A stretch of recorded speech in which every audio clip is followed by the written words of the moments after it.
estamos de vuelta junto a la diputada Paulina Núñez de Renovación Nacional, antofagastina de tomo y lomo, lo decíamos. Decía que ella era regalona porque era la mayor de 3 hermanos. Y ahora en la política desde los 21 años. Está muy cerquita de cumplir los 33.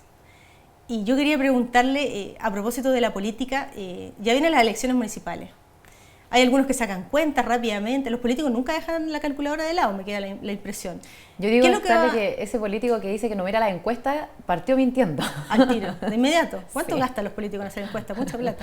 Bueno, ¿cómo se visualiza en la región de Antofagasta la lucha ahora, digamos, de poderes, de acomodos políticos? Porque vienen elecciones municipales e inmediatamente después las parlamentarias y las presidenciales. Y la gente, después de haber escuchado este crudo diagnóstico de lo que ocurre en la región, muy probablemente le va a pasar la cuenta a varios.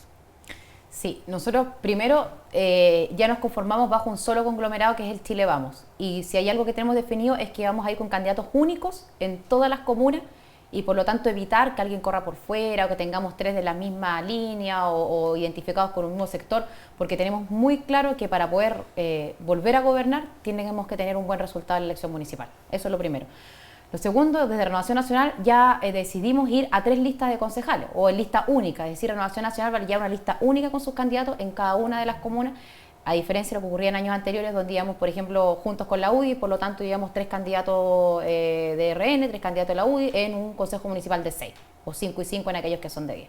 Así que eso también es importante porque vamos a tener mayor cantidad de candidatos a concejales corriendo y ojalá haciendo de jefe de campaña del único candidato a alcalde. Una pequeña estrategia para tener un buen resultado, esperamos, ¿cierto?, municipal. Y en el caso de Antofagasta, ahí nuestro candidato único del sector es Manuel Rojas, que es el exdiputado nuestro, que es militante en la UDI, pero que por supuesto acá que hay que actuar con una mirada a largo plazo, de generosidad y de entender, insisto, que tenemos que correr con uno solo. Lo vamos a apoyar, no vamos a adelantar a nadie RN, al contrario, vamos a tratar nosotros de instalar a nuestra gente, ¿cierto?, en otras comunas, pero nosotros creemos que es él el llamado a gobernar la comuna de Antofagasta por los próximos años y además es una persona que conoce perfectamente la realidad nuestra y que si no está en el Senado, porque sacó el segundo lugar después de Alejandro Yigué, es netamente porque nos doblaron, ya que él quedó solo, digamos, en la lista corriendo como candidato a senador. Y también antofagastino, de toda la vida, conocido. Bueno, eso era el sistema binominal, ¿no? Sí, por culpa del sistema binominal. Así que en eso, Scarlett, lo tenemos más que definido, estamos todos trabajando en esa línea y además, más que la cuenta chica o efectivamente la calculadora y la encuesta que yo la reconozco, que es así, es importante quién gobierne, lo que decíamos recién, o sea, tenemos una persona por un lado, que en el caso de Manuel, que es amigo de todo el mundo, que se lleva bien con todo el mundo, que dialoga, que lo conocen en Santiago, o sea, una persona que yo sé puede empujar la comuna de Antofagasta en vez de detenerla o enfrascarse en peleas chicas. Eso es lo que hoy día se necesita en estas comunas. En estos días los empleados públicos están muy molestos con el gobierno porque no aceptan este reajuste de 4,1%. Entiendo que las autoridades públicas que tienen sueldos sobre 6 millones de pesos no van a tener ningún reajuste, se han congelado los sueldos en definitiva. ¿Cuánto gana un diputado? ¿Cuánto gana un senador? A ver, yo también quiero dejar en eso súper claro porque a veces la suma que hacen los medios de comunicación es considerando asignaciones, asesoría y que hoy día eso no arriendos. Arriendo, o sea, nosotros efectivamente gastamos como 6 millones de pesos en lo que es asesorías, arriendo, asignaciones, cuentas, premios de bingo, lo que sea, o sea, ahora, antes, ¿qué ocurría, Scarlett? Antes esos plata, si tú no la gastabas en asignaciones, en arriendos, en asesorías, podías llevarla a otros ítems. Y eso es lo que hoy día está prohibido y yo lo celebro, porque en definitiva esas plata a mí me interesa que estén gastadas en una buena oficina parlamentaria que invite, ¿cierto?, y que atienda con buena calidad a todas las personas, a todos los ciudadanos, y no en un departamento todo chico, malo, oscuro. Si es que funciona. Si es que funciona. Ahora, no es lo mismo tener un equipo territorial de 5 personas que tener una persona que con suerte atienda el teléfono. O sea, usted dice, en asesoría y gastos varios, no sé, teléfono, 6 millones de pesos. Sí. ¿Y cuál es el sueldo entonces de un parlamentario? Otros 6 millones de pesos. 6 millones de pesos. Sí. Cuando la gente evalúa eso, dice, la crítica fácil es decir, pero miren lo que ganan. Si les ofrecieran la posibilidad de postular un cargo público y no tuvieran sueldo, muchos de ahí no estarían. En fin. Y lo digo porque en épocas en que se negocia, por ejemplo, el reajuste del sector público, escuchábamos a Raúl de la Puente decir que 4,1, la suma, o sea, 4 a 4,1 son 300 pesos para quien gana 300.000. O sea, un super 8, decía él. Entonces estas cifras parecen estratosféricas al lado de lo que ganan muchos chilenos. Es verdad, pero a ver, yo primero creo que hay que dejar bien en claro que yo lo pongo como ejemplo con un doctor. O sea, cuando tú vas a un médico y terminas y el médico te cobra 15 lucas una consulta y sigues enfermo y tienes que ir a otro y sigues comprando remedios y al final nadie te dio una solución,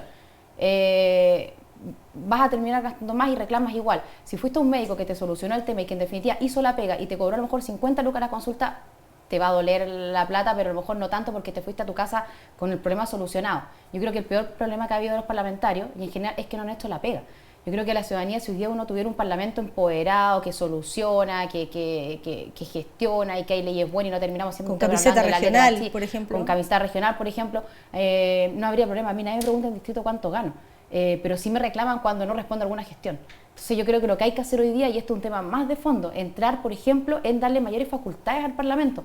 Yo tengo muchas ideas que me gustaría traducirlas en una ley, pero que no puedo. ¿Por qué? Porque son iniciativas exclusivas del presidente de la República y porque convengamos que el gobierno a lo que le pone urgencia es aquello que sale rápidamente.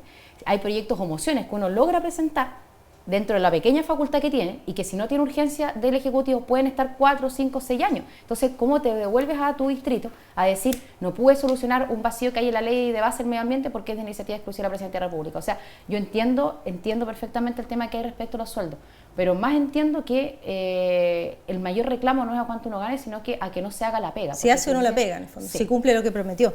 Sí. Antes de despedirle, porque nos quedan nada más que 2 minutos, en julio del 2015, usted, hablando acerca de la discusión del aborto, declaró a un diario que se opone al aborto. Dijo, sería eliminar esta penalización al aborto en el caso de violación, sería un motivo más para que el violador pueda llevar a su víctima a hacerse un aborto y la seguirá violando.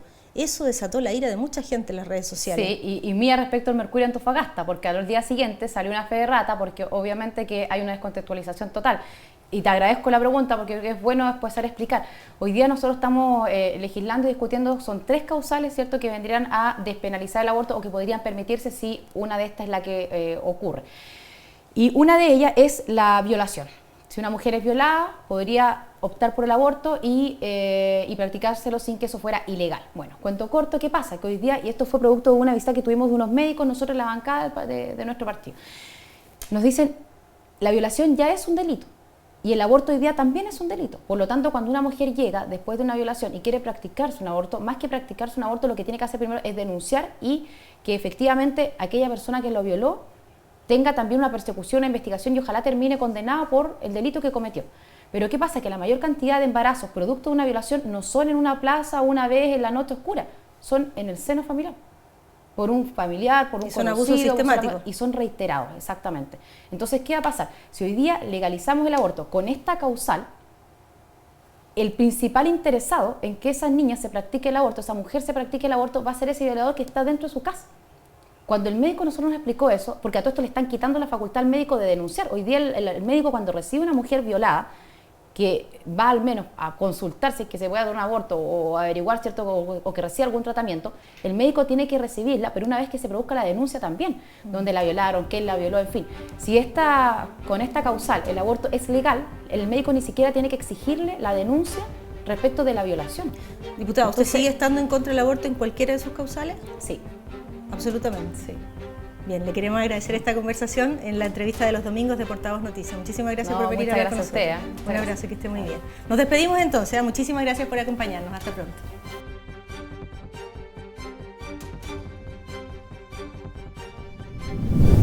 Con el auspicio de Arcatel, Asociación Regional de Canales de Televisión de Señal Abierta de Chile, hemos presentado